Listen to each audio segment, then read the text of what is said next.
I wish I had known that most people are only showing you their highlight reel. When you look around at people on Instagram, TikTok, or YouTube, what you're seeing is a carefully crafted and curated selection of their life. They're generally not showing you the blood, sweat, tears, pain, heartbreak, or days when they're literally sitting in their closet crying because they're worried about whether or not things will work out or fall apart. The truth is, nobody's life can be fully represented by the highlight reel. So don't waste time comparing yourself with one. Now, there are some people who do take others behind the scenes. I try my best to take people behind the scenes, especially on my Instagram. If you look for it, you can see some of the things that are not so glamorous about being a mom of 3 and running several businesses. For example, I even filmed a video that literally showed off my postpartum mom stomach. It wasn't what you typically see on social media or in pretty much any advertisement. No flat abs, no six-pack, just a stomach soft as crushed velvet, hiding a core strong enough to lift heavy furniture and give piggyback rides. It's actually easier to look like it's all together and put a happy face on. And as soon as we're not, you're like, oh, wait a minute. There's something more. You're human. We can relate on that level. And like you said, it takes courage to be open and vulnerable. Because it is easier to just be like, yeah, what's up, everybody? This is great. When really you're broken inside. How many people, how many famous people are going through life and they're broken inside? It's not if, it's when people are going to hate on you. Yes. And if you've never shown the vulnerability, it's like, who do you turn to? Right. You don't know how. How do you act like you have it all together when inside you are like, I'm dying, you know?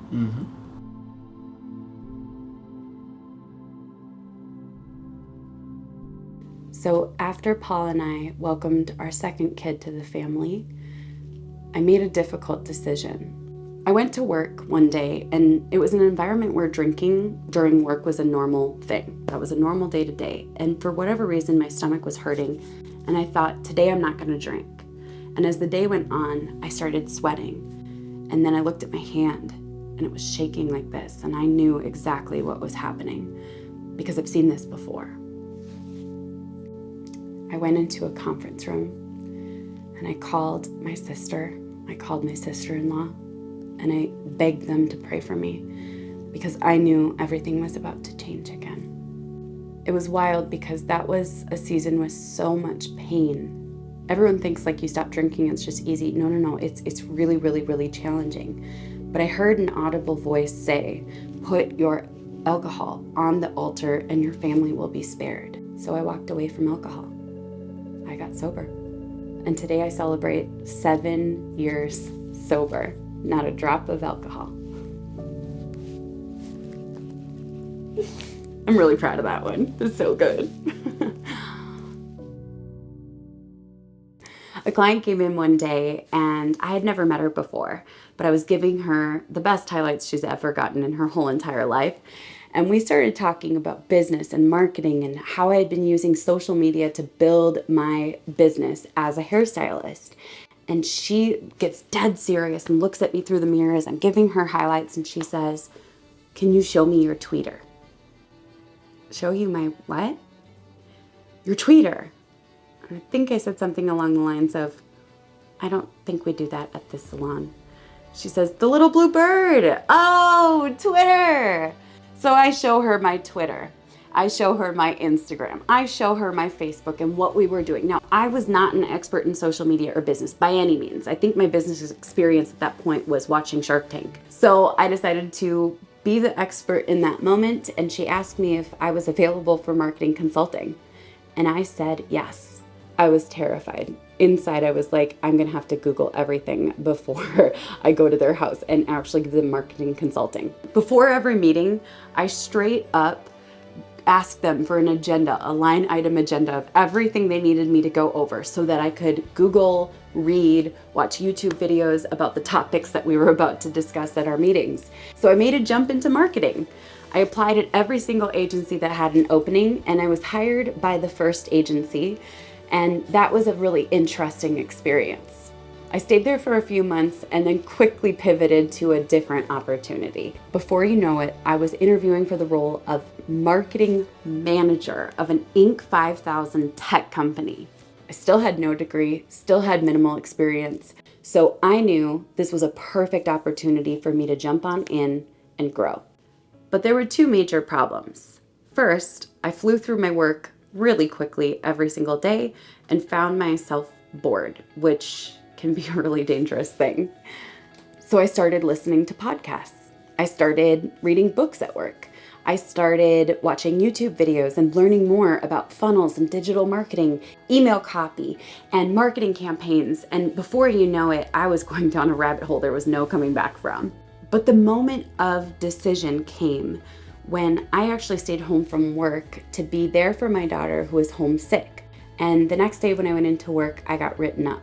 That in and of itself wasn't the catalyst for me starting my own business, but rather watching as the president and owner of the company that same day came in several hours late because he wanted to spend the morning with his kids, and he left work early because he wanted to be there for his kid who wasn't feeling well. What's interesting is I wasn't even necessarily mad at him. I was more upset with myself because I realized I was building an empire for someone else to be there for their kids. I was done building everyone else's businesses and empires. It was my turn. For me, the biggest thing was freedom of time and freedom of choice. I didn't want to have to choose between taking a much needed mental health day and going to my kids' field trip, even as I still choose to build a successful career. And we were making decent money. But kids are expensive. Building wealth is expensive. Savings, investments, setting yourself up for retirement, it's expensive. And I started to realize that if I stayed in corporate positions, I was going to have to be extremely frugal for the rest of my life. So it was time to build. I worked mornings before the kids woke up, evenings, late nights, all-nighters, weekends, skipped holidays, worked on my birthday, lunch breaks. I wasn't even a smoker, but I took the smoke break to go work on my phone outside while the smokers got their smoke break. I used every single pocket of possibility I could find to build this business, and I was hustling left and right while still in a 50-hour per week position. So I got one client, and then another client, and then another client. In just 6 short months, I replaced my income from a 9-to-5. I would love to say it was all roses and sunshine and just success paving the path. But as soon as I handed in my notice at my 9-to-5, 2 of my biggest clients left. I suddenly realized this is not going to be an easy path, despite what people say online. This is going to be hard. This is going to be challenging. This is going to require some intentional effort. So then I looked at Paul, and he was going to a job that he hated every single day. And I realized I want to get my husband home too. So I asked him what was the revenue goal or income goal in order for him to come home and potentially build these businesses with me. He gave me the number, and just 3 short months later, I hit it. Paul came home too. I continued to build. Another client, another client, another client. We had Shark Tank contestants. We had Fortune 5000 clients who white labeled projects through us. So much was starting to go well, and we were hitting consistent $26,000 months just with clients. So we decided to create an education program. Spoiler alert, that did not immediately thrive, but the client side was kicking. I loved being a freelancer. When I started working with Rachel, well, prior to starting to working with Rachel, she would post on Facebook and she would say, I have a call with someone, I don't know who it's with, I think it's right now. If it's you, here's my phone number, call me, we can talk.